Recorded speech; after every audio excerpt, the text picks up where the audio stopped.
Assalamualaikum warahmatullahi wabarakatuh. Dalam video kali ini, kita akan membahas sebuah topik yang sedang menjadi perhatian besar di kalangan masyarakat santri, yaitu tentang polemik nasab habaib dan klaim sebagai keturunan Nabi Muhammad SAW. Mengapa isu ini begitu penting dan apa dampaknya terhadap masyarakat kita?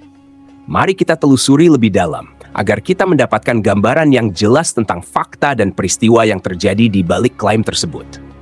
Fenomena ini berawal dari banyaknya orang yang mengaku sebagai keturunan Nabi Muhammad SAW atau yang sering disebut sebagai Habib, datang ke berbagai daerah di Indonesia, terutama di komunitas-komunitas santri. Mereka datang dengan penampilan yang khas, yaitu berpakaian ala Timur Tengah dan memperkenalkan diri sebagai keluarga Rasulullah. Ini sorban anak pakai dakwah selama sekitar 13 tahun. Bahkan dalam penjara. Nah ini mau anak lelang untuk pembangunan pesantren pesantren udah 10 juta. Ada lagi yang lebih. Dengan latar belakang tersebut, banyak dari mereka yang kemudian meminta masyarakat untuk membeli barang-barang yang mereka tawarkan dengan harga yang tidak wajar. Fenomena ini dikenal dengan istilah dawir. Bagi masyarakat santri, rasa hormat kepada Habib sudah tertanam sangat kuat. Habib dianggap sebagai keturunan Nabi, sosok yang harus dihormati dan dimuliakan. Tak jarang, rasa takut kualat atau merasa berdosa jika tidak menghormati Habib, membuat masyarakat merasa enggan untuk menolak permintaan mereka.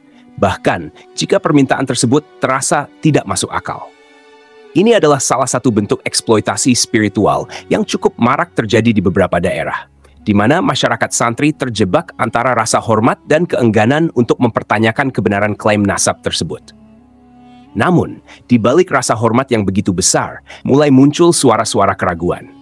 Mengapa? Sebab semakin banyak orang yang melihat bahwa perilaku dan ucapan sebagian Habib, khususnya yang berasal dari kalangan Ba'alwi, justru tidak mencerminkan akhlak yang mulia seperti yang diajarkan oleh Nabi Muhammad SAW. Keraguan masyarakat mulai muncul ketika beberapa tokoh Ba'alwi yang terkenal, seperti Habib Rizik Syihab dan Bahar Smith, sering kali muncul di media dengan ucapan-ucapan yang penuh dengan fitnah, caci maki, bahkan hinaan kepada orang lain. Mereka tidak segan menebar tuduhan dan ejekan, bahkan kepada ulama dan pemimpin negara yang dihormati oleh masyarakat luas. Contohnya, Habib Bahar Smith pernah terang-terangan menghina Kiai Ma'ruf Amin, seorang ulama besar yang memiliki kedudukan tinggi di kalangan Nahdlatul Ulama dan masyarakat Muslim tradisional di Indonesia. Perilaku seperti ini tentu menimbulkan pertanyaan besar. Bagaimana mungkin seseorang yang mengaku sebagai keturunan Nabi Muhammad SAW bisa bersikap kasar dan merendahkan orang lain? Bukankah Rasulullah selalu mengajarkan untuk bersikap santun, bijaksana, dan menjaga lisan? Dalam sebuah hadits yang diriwayatkan oleh Imam Muslim, Rasulullah Muhammad SAW bersabda, "Barang siapa yang beriman kepada Allah dan hari akhir, maka hendaklah ia berkata yang baik atau diam." Hadits ini dengan jelas menegaskan bahwa setiap Muslim harus menjaga lisannya dan hanya berkata yang baik. Jika seseorang tidak dapat berkata yang baik, maka lebih baik ia diam.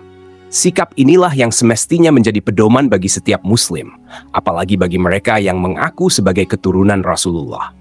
Namun sayangnya, beberapa tokoh Ba'alwi justru menunjukkan sikap yang sebaliknya.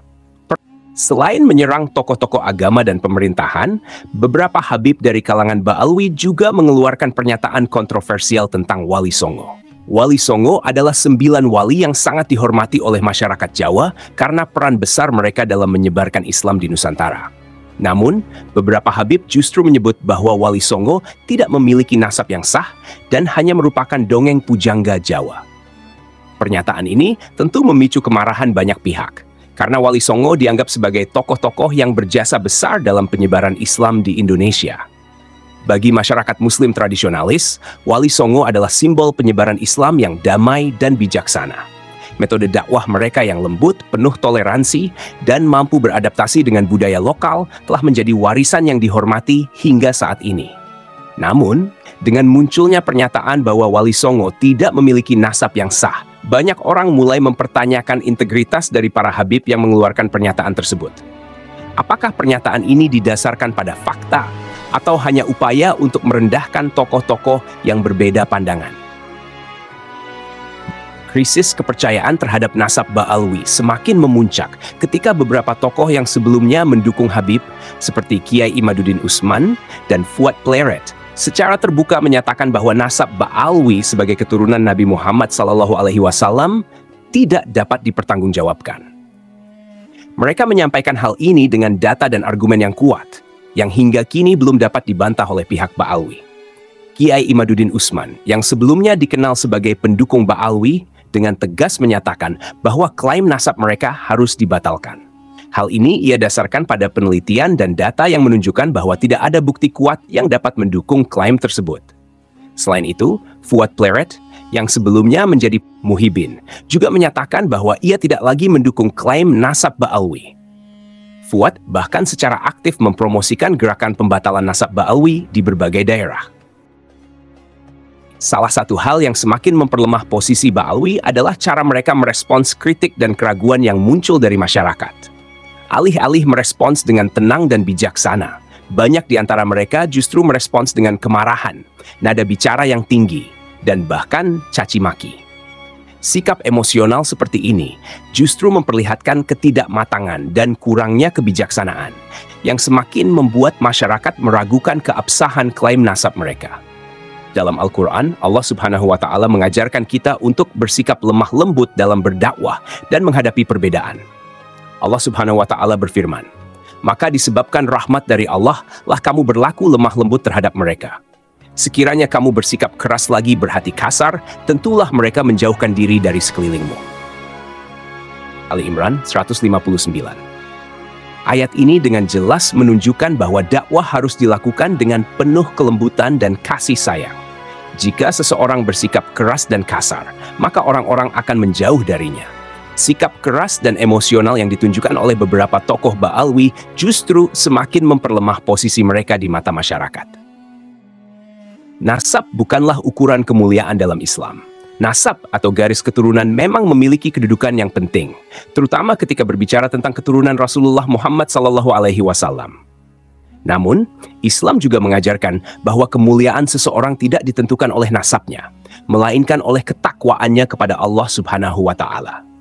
Allah Subhanahu wa Ta'ala berfirman dalam Al-Quran, "Wahai manusia, sesungguhnya kami menciptakan kamu dari seorang laki-laki dan seorang perempuan, dan menjadikan kamu berbangsa-bangsa dan bersuku-suku supaya kamu saling mengenal. Sesungguhnya yang paling mulia di antara kamu di sisi Allah ialah orang yang paling bertakwa di antara kamu. Sesungguhnya Allah Maha Mengetahui lagi Maha Mengenal." Dari ayat ini, kita memahami bahwa ukuran kemuliaan di sisi Allah Subhanahu wa Ta'ala bukanlah keturunan atau asal-usul, tetapi ketakwaan.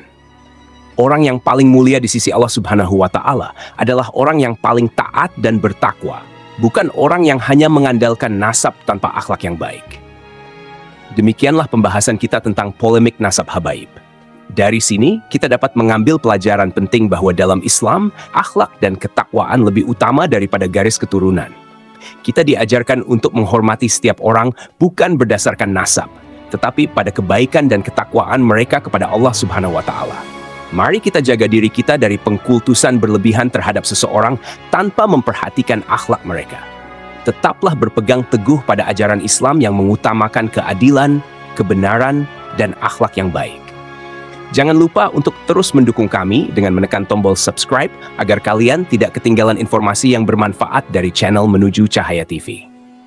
Semoga Allah Subhanahu wa Ta'ala senantiasa membimbing kita semua di jalan yang lurus. Wassalamualaikum warahmatullahi wabarakatuh.